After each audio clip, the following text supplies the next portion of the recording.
إن الحمد لله نحمده ونستعينه ونستغفره ونعوذ بالله من شرور أنفسنا ومن سيئات أعمالنا من يهده الله فلا مضل له ومن يضلل فلا هادي له وأشهد أن لا إله إلا الله وحده لا شريك له وأشهد أن محمدًا عبده ورسوله أما بعد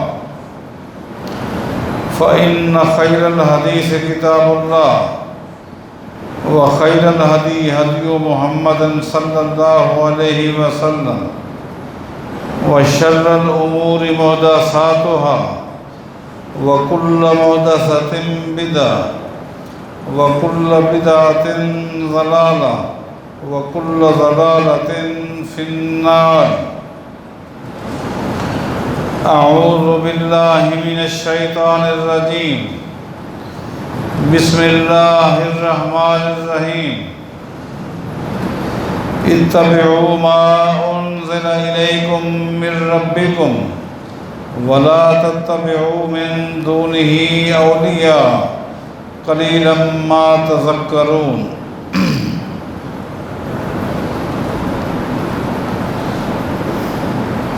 حدیث جبریل کی تشریح ہو رہی تھی.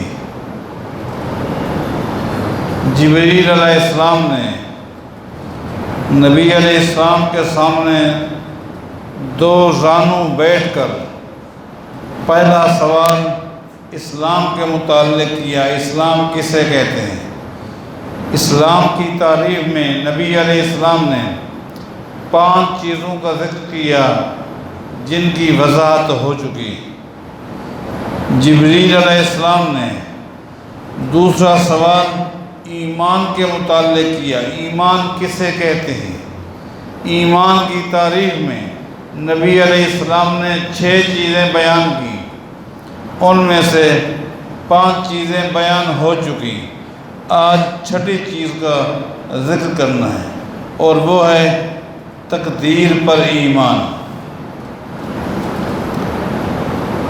یہ مسئلہ ایسا مسئلہ ہے جس میں بڑے بڑے لوگ اپنی عقل کو معیار بنانے کی وجہ سے، عقل کو حجت سمجھنے کی وجہ سے گمراہ ہو گئے، راہ حق سے بھٹک گئے، بھٹک گئے، لڑک گئے، ہٹ گئے. قدریہ، فرقہ قدریہ، ان بدبختوں نے کہا انسان مختار کل ہے، انسان مختار کل ہے. تقدیر کا انکار کر دیا، اللہ کے فیصلے کا انکار کر دیا. انہوں نے کہا کہ انسان اپنے فعل کا خود خالق ہے. انسان جو کچھ کرتا ہے اپنے فعل کا خود خالق ہے. یہ کہہ کر قرآن کا انکار کر دیا. واللہ خلقکم وما تعملون. اللہ فرماتے ہیں او لوگو، واللہ خلقکم وما تعملون.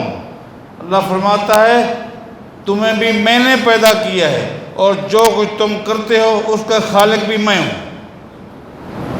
اللہ نے واضح کہہ دیا تمہارا خالق بھی میں، تمہارے افعال کا خالق بھی میں ہوں. قدریہ نے انکار کر دیا، مختار کل بنا دیا انسان کو. ان کے مقابلے میں جبریہ فرقہ ہے. جبریہ فرقہ، جبریہ یاد رکھا کرو.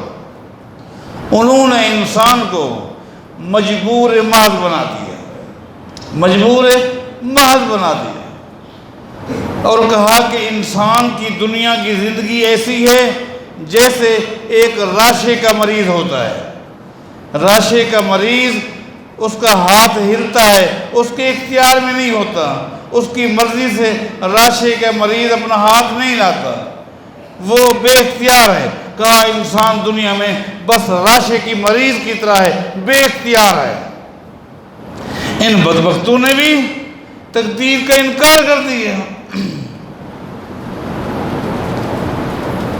ایک اور فرقہ ہے معتزلہ، ان بدبختوں نے موت کو دو حصوں میں تقسیم کر دیا، ایک طبعی موت، ایک حادثاتی موت۔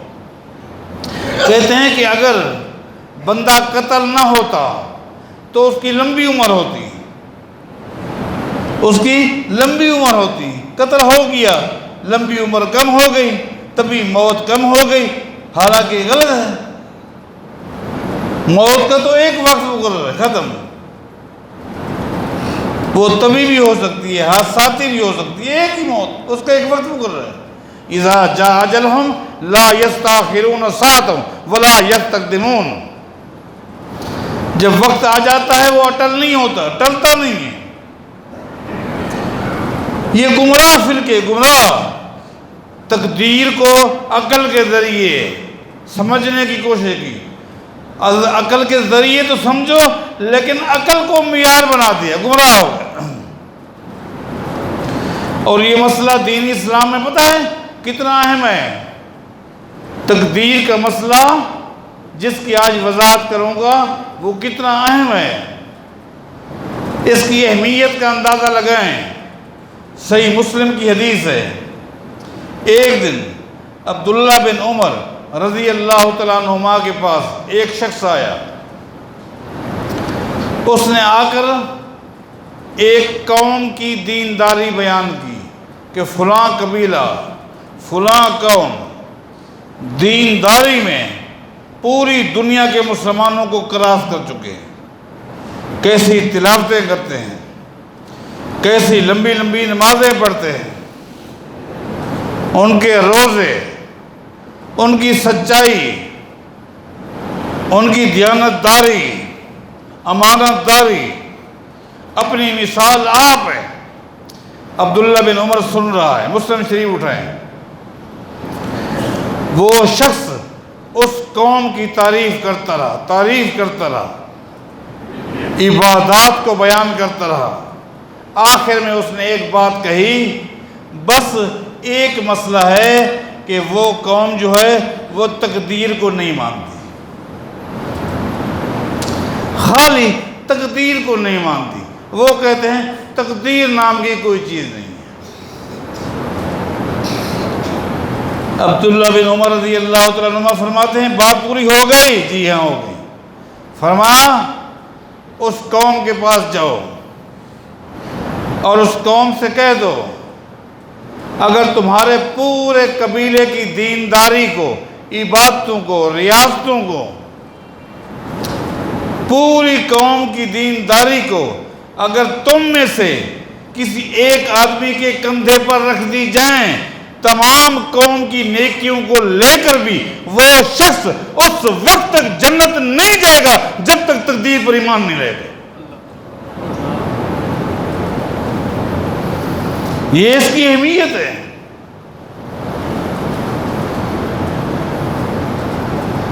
آئیے میں آپ کو بتاتا ہوں آج بڑے آسان الفاظ میں کہ تقدیر کیا ہے۔ حضرات پہلا نقطہ ذہن نشین کر لیں کہ اللہ تعالیٰ کا جو علم ہے مخلوق کے بارے، اللہ تعالیٰ کا مخلوق کے بارے جو علم ہے وہ علم ازلی ہے، علم سابق ہے۔ آپ نہیں سمجھ رہے، سمجھیں گے انشاءاللہ، ایک ایک لفظ سمجھ آ جائے گا۔ اللہ تعالیٰ کا مخلوق کے بارے جو علم ہے یہ علم سابق ہے، علم ازلی ہے۔ یعنی ایک آدمی اچھا کام جب کرتا ہے اس آدمی کو اسی وقت پتہ چلتا ہے جب وہ کرتا ہے، دیکھنے والوں کو بھی اسی وقت پتہ چلتا ہے جب وہ اچھا کام دیکھتے ہیں، کہ فلاں نے نماز پڑھی، اس کو بھی پتہ چل گیا اسی وقت، اس سے پہلے اس کو پتہ نہیں تھا، دیکھنے والوں کو بھی اسی وقت پتہ چلا اس نے نماز پڑھی ہے۔ حج کیا، جب اس نے حج کیا اس کو پتہ چلا۔ جب کوئی بندہ کام کرتا ہے اس وقت اس کو علم ہوتا ہے، دیکھنے والے کو بھی اس وقت پتہ چلتا ہے، لیکن اللہ تعالیٰ کو اسی وقت پتہ چلتا ہے جب بندہ عمل کرتا ہے، اچھا کہ یہ برا نہیں۔ اللہ کا علم ازلی ہے، اللہ کا علم ازلی ہے، اللہ کا علم سابق ہے، یعنی بندے کے عمل کرنے سے پہلے وہ اچھا کرے یا برا کرے، اس کے کام کرنے سے پہلے، کتنا پہلے، کتنا پہلے۔ صحیح مسلم اٹھائیں، کتب اللہ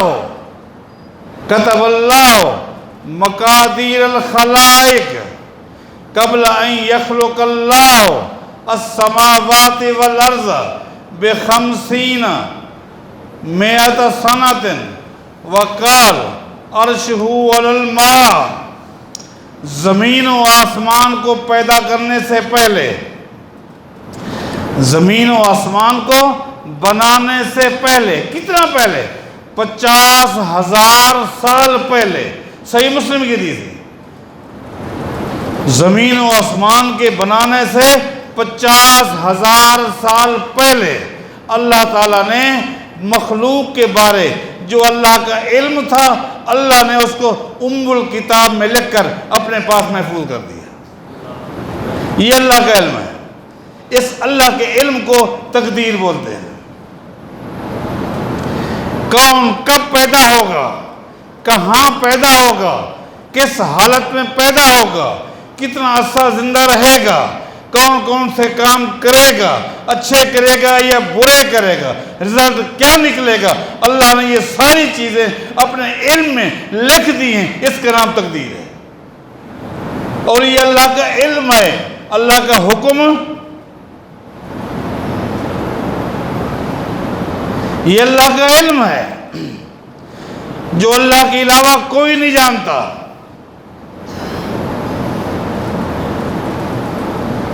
یمحو اللہ ما یشاء، یمحو اللہ ما یشاء ویثبت وعندہ ام الکتاب۔ اللہ کا جو علم ہے یہ اللہ کے پاس ہے ام الکتاب میں، ام الکتاب میں۔ ام الکتاب کسے کہتے ہیں پتہ ہے؟ جس کو آپ لوح محفوظ کہتے ہیں۔ لوح محفوظ یہ ام الکتاب ہے، اس میں مخلوق کے بارے اللہ کا جو علم ہے اس کو اللہ نے محفوظ کر دی ہے۔ اس ام الکتاب کے بارے اندر جو کچھ بھی ہے نہ کوئی فرشتہ جانتا ہے، نہ کوئی نبی جانتا ہے، کوئی بھی نہیں جانتا، کوئی بھی نہیں جانتا۔ یہ تقدیر ہے، یہ تقدیر ہے، یہ اللہ کا علم ہے، علم سابق۔ دنیا میں جو کچھ ہوا، ہو رہا ہے، ہوتا رہے گا اس اللہ کے علم کے مطابق۔ آپ کا کسی شخص کے بارے علم صحیح بھی ہو سکتا ہے، غلط بھی ہو سکتا ہے، ایک اندازہ ہے۔ آپ اپنے ایک شاگرد کو کہتے ہیں تو فیل ہو جائے گا، وہ فیل ہو بھی سکتا ہے، پاس بھی ہو سکتا ہے۔ آپ اپنے بچے سے کہتے ہیں تو انتہائی ذلیل ترین ہو کے گزرے گا، وہ اچھا بھی ہو سکتا ہے، ذلیل بھی ہو سکتا ہے۔ یہ آپ کا ایک اندازہ ہے جو صحیح بھی ہو سکتا ہے، غلط بھی ہو سکتا ہے، لیکن اللہ کا علم جو ہے وہ کامل ہے۔ مخلوق کے بارے اللہ کا جو علم ہے وہ کامل ہے۔ اب ام الکتاب میں اللہ کا جو علم ہے مخلوق کے بارے، اس کا مخلوق کو پتہ چل جاتا ہے؟ ہاں چل جاتا ہے، جی ہاں۔ مخلوق کو ام الکتاب میں جو چیزیں ہیں، ام الکتاب میں، لوح محفوظ میں اللہ کا جو علم ہے، جو تقدیر والی باتیں ہیں، ان کا مخلوق کو پتہ چل جاتا ہے؟ جی ہاں چل جاتا ہے۔ وہ کیسے؟ نمبر 1، جب کوئی کام سرزد ہوتا ہے، جب کوئی کام سرزد ہو جاتا ہے تو بندے کو، جس کا اللہ پر ایمان ہوتا ہے، وہ یقین کر لیتا ہے کہ یہ چیز اللہ کی تقدیر میں تھی، ختم۔ تقدیر میں نہ ہوتی ایسا نہ ہوتا، ختم، علم ہو جاتا ہے۔ یا انبیاء کے ذریعے سنیں، انبیاء کے ذریعے اللہ تعالیٰ ام الکتاب میں سے کچھ چیزیں انبیاء کے ذریعے اپنے بندوں کو مطلع کر دیتا ہے۔ جس طرح نبی علیہ السلام نے فرمایا قرب قیامت دجال آئے گا۔ دجال کا آنا یہ یقینی امر ہے۔ ما من نبی الا وقد انذر قومہ، زمین پر کوئی بھی نبی نہیں آیا جس نبی نے دجال کے بارے اپنی امت کو باخبر نہ کرایا ہو۔ اللہ نے اطلاع دے دی، یہ ام الکتاب کی باتیں ہیں، یہ وہ اللہ تعالیٰ کا سابق علم ہے، علم ازلی ہے۔ اللہ انبیاء کے ذریعے بتا دے، وقت سے پہلے مطلع کر دے، امت کو پتہ چل جاتا ہے۔ صحیح مسلم کی حدیث ہے، نبی علیہ السلام منبر پر آ کر بیٹھ گئے، آپ کے ساتھ حسن بن علی بھی آ کر بیٹھ گیا۔ میرے پیغمبر کا کیا لگتا ہے؟ نواسا حسن بن علی رضی اللہ عنہ، معصوم بچہ ہے، چھوٹا بچہ، یہ 4-5 سال کا بچہ میرے پیغمبر کا نواسا میرے پیغمبر کے ساتھ آ کر بیٹھ گیا۔ صحیح مسلم کی حدیث ہے، نبی علیہ السلام کبھی حسن کو دیکھتے، کبھی صحابہ کو دیکھتے، حسن کو دیکھتے، صحابہ کو دیکھتے، حسن کو دیکھتے، صحابہ کو دیکھتے۔ آخر فرمایا او لوگو ان ابنی ھذا سید، ان ابنی ھذا سید، یہ میرا بیٹا سردار ہے، یہ میرا بیٹا سردار ہے۔ لعل اللہ یصلح بہ بین فئتین عظیمتین من المسلمین، ایک وقت آئے گا جب میری امت 2 حصوں میں تقسیم ہو جائے گی۔ ایک وقت آئے گا، کون فرما رہے ہیں؟ محمد الرسول اللہ۔ ایک وقت آئے گا میری امت، پوری دنیا کے مسلمان 2 حصوں میں تقسیم ہو جائیں گے۔ اس وقت اللہ تعالیٰ میرے اسی بچے کے ذریعے ان مسلمانوں کی قوتیں جو تقسیم ہو چکی ہوں گی اللہ جمع کرا دے گا، صلح کرا دے گا۔ اللہ اکبر۔ صحابہ کرام کہتے ہیں جس دن ہم نے یہ حدیث سنی ہمیں یقین ہو گیا حسن بچپن میں فوت نہیں ہوگا۔ اللہ، صحابہ کا ایمان دیکھیں، یہ ایمان بالقدر، یہ تقدیر پر ایمان۔ اللہ انبیاء کے ذریعے جو چاہے باتیں مطلع کر دے۔ فرمایا ہمیں یقین ہو گیا تھا کہ حسن بچپن میں فوت نہیں ہوگا، بچپن میں فوت نہیں ہوگا، اتنی لمبی عمر پائے گا کہ حتیٰ کہ یہ بھی ہمیں پتہ چل گیا اس حدیث سے کہ ایک وقت آئے گا کہ امت 2 حصوں میں تقسیم ہو جائے گی۔ امت اب یہ صحابہ یقین کر رہے ہیں، کیوں؟ اطلاع دینے والے ناطق کے وحی ہیں صلی اللہ علیہ وسلم، ناطق کے وحی ہیں۔ یہ ہے ایمان بالغیب، ایمان بالتقدیر بالقدر، ہمیں یقین ہو گیا۔ دوسرا مسئلہ کہ ایک وقت آئے گا یہ امت جو آج رحماء بینہم، آج کیا ہے؟ رحماء بینہم، یہ امت ایک وقت آئے گا دو حصوں میں تقسیم ہو جائے گی، ضرور ہوگی، اطلاع دینے والے محمد رسول اللہ۔ اور ہمیں یقین ہو گیا کہ اتنی بڑی قوتوں کے درمیان یہ بچہ جج بنے گا جس کے فیصلے کو دونوں جماعتیں قبول کریں گی اور امت متفق ہو جائے گی۔ نبی علیہ السلام یہ بات فرما کر دنیا سے چلے گئے۔ ایک وقت آیا، اللہ، امت دو حصوں میں تقسیم ہو گئی، جیسے میرے محمد مصطفیٰ نے بتایا تھا صلی اللہ علیہ وسلم۔ دو حصوں میں تقسیم ہو گئے۔ آپ جانتے ہیں آدھی امت امیر معاویہ کے ساتھ کھڑی ہے، آدھی حسن بن علی کے ساتھ کھڑی ہے۔ امت تقسیم ہو گئی۔ اس سے پہلے امت میں اختلافات تو ہوئے، لیکن دو خلیفے کبھی نہیں ہوئے۔ اختلاف سیدنا علی کے ساتھ بھی ہوا، عثمان غنی کے دور میں بھی ہوا، لیکن دو خلیفوں کا اعلان کبھی نہیں ہوا۔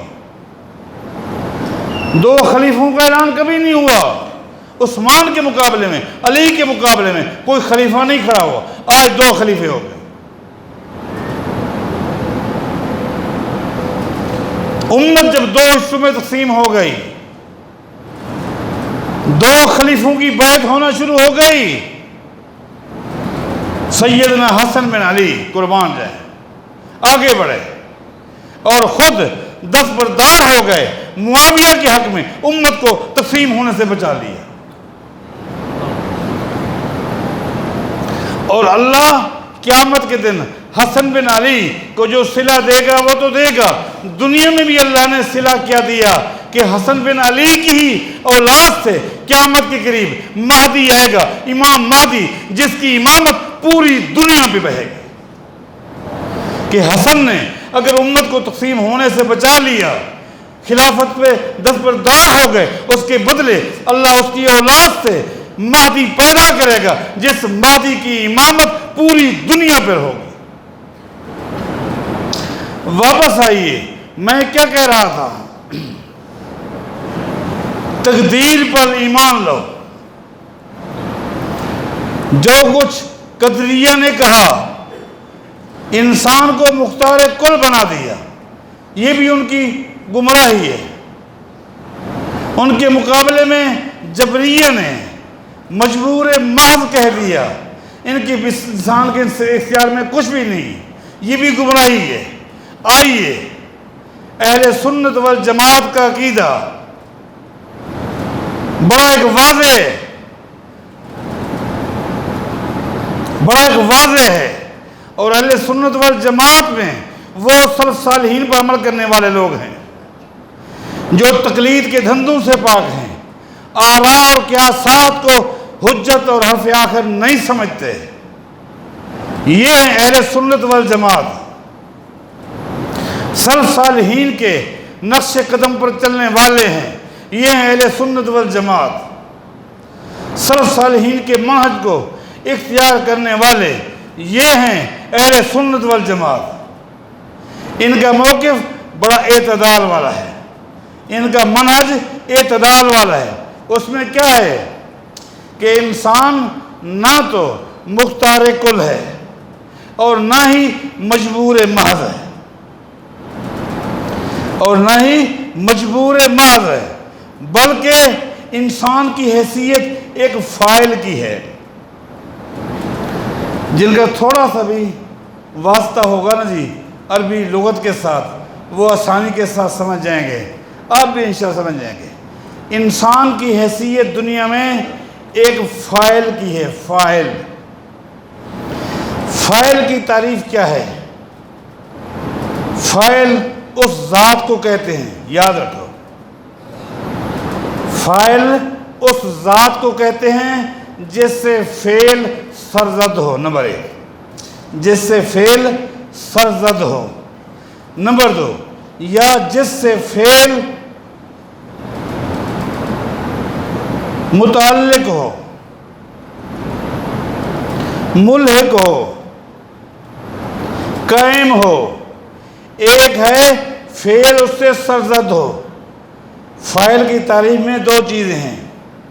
فاعل اس ذات کو بولتے ہیں جس سے فعل سرزد ہو یا جس سے فعل ملحق ہو، مقام ہو، اس کو فاعل بولتے ہیں۔ دو چیزیں، ایک چیز میں انسان با اختیار ہے، ایک چیز میں انسان بے اختیار ہے۔ انسان سے افعال جو سرزد ہوتے ہیں اس میں انسان با اختیار ہے۔ کھانا کھائے، اس کی مرضی ہے، کھائے نہ کھائے، تھوڑا کھائے زیادہ کھائے، پانی پیے نہ پیے، تھوڑا پائے زیادہ پیے، سو جائے نہ سوئے، شراب پیے، زنا کرے نہ کرے، جھوٹ بولے سچ بولے، حرام کھائے حلال کھائے۔ یہ افعال ہیں جو فاعل سے سرزد ہوتے ہیں، اس میں بندہ با اختیار ہے۔ اس سے بندہ اس میں کیا ہے؟ با اختیار ہے۔ دوسرا کہ افعال اس سے متعلق ہوں۔ متعلق سے مراد یہ ہے کہ مثلا بیمار ہو جائے، یہ انسان کے بس میں نہیں، انسان بیمار ہو گیا، اب یہ فعل ہے جو اس سے متعلق ہے لیکن انسان اس میں اختیار نہیں رکھتا۔ انسان مر جائے جوانی میں، باپ کے ہوتے ہوئے، دادا کے ہوتے ہوئے مر جائے، اب یہ اس کے اختیار میں، یہ فعل ہے، مر جانا بھی فعل ہے، اس سے متعلق ہے لیکن اس سے سرزد نہیں ہوتا۔ اہل سنت والجماعت کا موقف یہ ہے کہ انسان کی حیثیت ایک فاعل کی ہے، اس سے جو افعال سرزد ہوتے ہیں ان میں یہ با اختیار ہے، اور جو اس سے متعلق ہیں اس میں بے اختیار ہے۔ جو با اختیار امور ہیں ان کا قیامت کے دن اس سے حساب ہوگا۔ بتاؤ، اگر اب آئے دلائل کی طرف، اگر انسان جو افعال اس سے سرزد ہوتے ہیں اس میں اگر یہ با اختیار نہ ہوتا تو اللہ یہ کیوں کہتا الم نجعل لہ عینین ولسانا وشفتین وہدیناہ النجدین۔ اللہ فرماتا ہے کیا اس کو ہم نے آنکھیں نہیں دی، اس کو ہم نے ہونٹ نہیں دیے، زبان نہیں دی، کیا اس کو ہم نے دو راستے نہیں دکھائے؟ اِنَّا هَدَيْنَاهُ السَّبِيلَ اِمَّا شَاكِرًا وَإِمَّا كَفُورًا۔ اللہ فرماتا ہے ہم نے انسان کو دو راستے دکھا دیے، اس کی مرضی ہے یہ اختیار کرے یہ وہ اختیار کرے۔ اب آپ کو سمجھ آ رہی ہے بات؟ وہ تھوڑی سی مشکل تھی، اس کو آسان ہو گیا۔ اب اللہ فرماتا ہے اِنَّا هَدَيْنَاهُ السَّبِيلَ اِمَّا شَاكِرًا وَإِمَّا كَفُورًا۔ انسان کو ہم نے دو راستے بتا دیے، یہ جنت کا راستہ ہے، یہ جہنم کا ہے، یہ اچھے کام ہے، یہ برے کام ہے، یہ بھلائی کی کام ہے، یہ برائی کی کام ہے۔ اب اس کو اختیار ہے، جس کو چاہے اختیار کر لے۔ اب اگر کوئی شخص تقدیر کو بیس بنا کر گمراہ کرے، گمراہی والے کام کرے اور دلیل کیا دے، جی تقدیر میں لکھا تھا تبھی تو میں نے برائی کی ہے، اگر تقدیر میں نہ لکھا ہوتا میں زنا کرتا، اگر میں چوریاں کرتا ہوں تقدیر میں لکھا ہوگا۔ برے کام کو بطور دلیل کے پیش کر، اس لیے میں نے واضح کر دیا، اللہ نے واضح کر دی ہے، ہم نے دو راستے بتا دیے۔ یہ تقدیر کا انتہائی اختصار کے ساتھ مسئلہ آپ کے سامنے پیش کیا ہے۔ یہ ہے سب صالحین کا منہج کہ تقدیر اللہ کے علم کا نام ہے، مخلوق کے بارے اللہ کا جو علم ہے، جس کو اللہ نے اپنے پاس محفوظ کر رکھا ہے، جس کو اللہ کے علاوہ کوئی نہیں جانتا، اور دنیا میں وہی ہوتا ہے جو اللہ کے علم کے مطابق لکھا ہوا ہے۔ لیکن اللہ تعالیٰ نے انسان کو مجبور ماض نہیں بنایا، نہ ہی مختار کل بنایا۔ یہ چیزیں اختیار والی ہے، یہ بھی اختیاری کی، جو اختیار والی ہیں ان کا حساب کتاب ہوگا۔ اللہ صحیح فکر کی ہم سب کو توفیق عطا فرمائے۔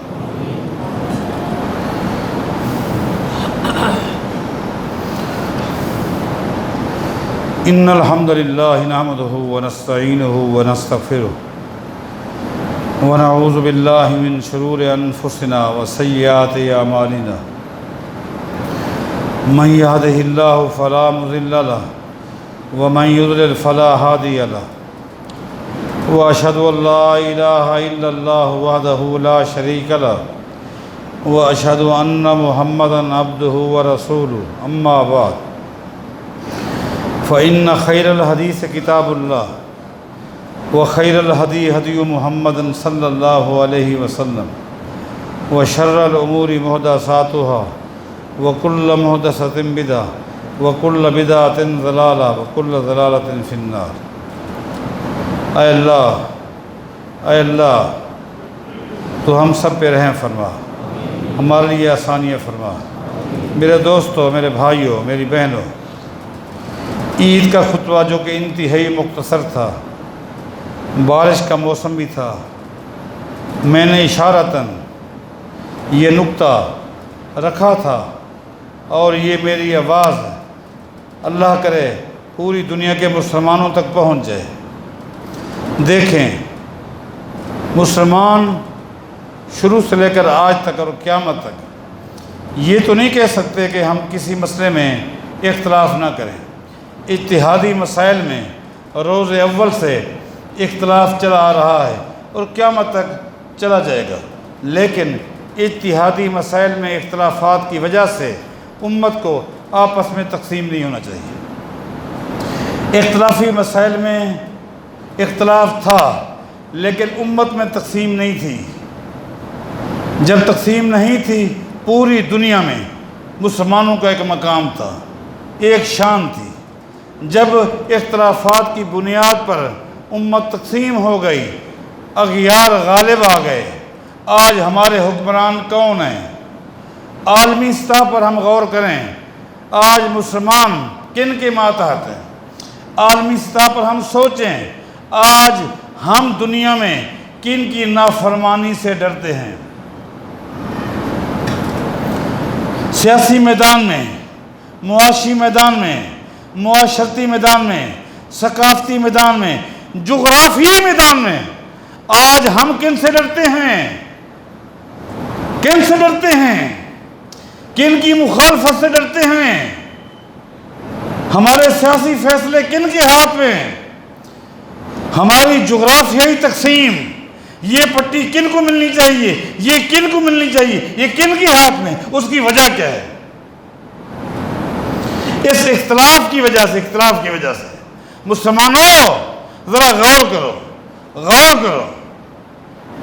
آج کشمیر میں جو کچھ ہو رہا ہے، یہ سب کچھ ہمارے اختلافات کا نتیجہ ہے، ہمارے اختلافات کا نتیجہ۔ نمبر 2، جب سے مسلمان مادہ پرست بنے ہیں، مادہ پرست، یہود و نصارہ ہم پر غالب آ گئے، مادہ پرستی ہمارے اوپر چھا چکی ہے۔ اپنے معاملات پر نظر ثانی کرو، لمحہ فکری ہے۔ اللہ ہم سب کو، عوام الناس کو بھی، مسلمانوں کے عالمی سطح پر حکمرانوں کو بھی اپنی ذمہ داری پر احساس کرنے کی توفیق عطا فرمائے۔ اقول قولی ھذا واستغفر اللہ۔